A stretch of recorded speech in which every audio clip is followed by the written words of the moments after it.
You ask Tiger to solve. This deals with linear equations with one unknown. The final result is x equals 1. Let's solve it step by step. Simplify the expression. Expand the parentheses. Simplify the arithmetic.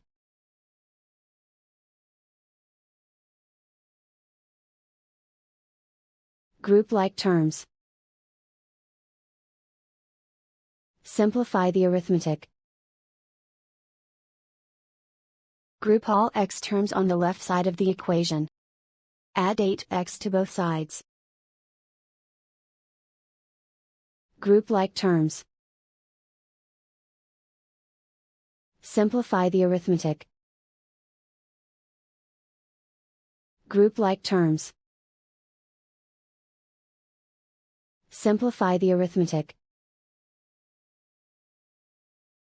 Group all constants on the right side of the equation. Add 1 to both sides.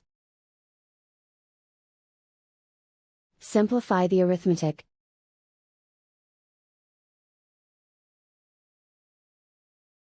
Isolate the x.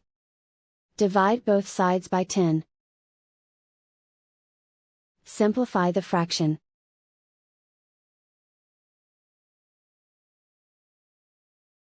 And so the final result is x equals 1.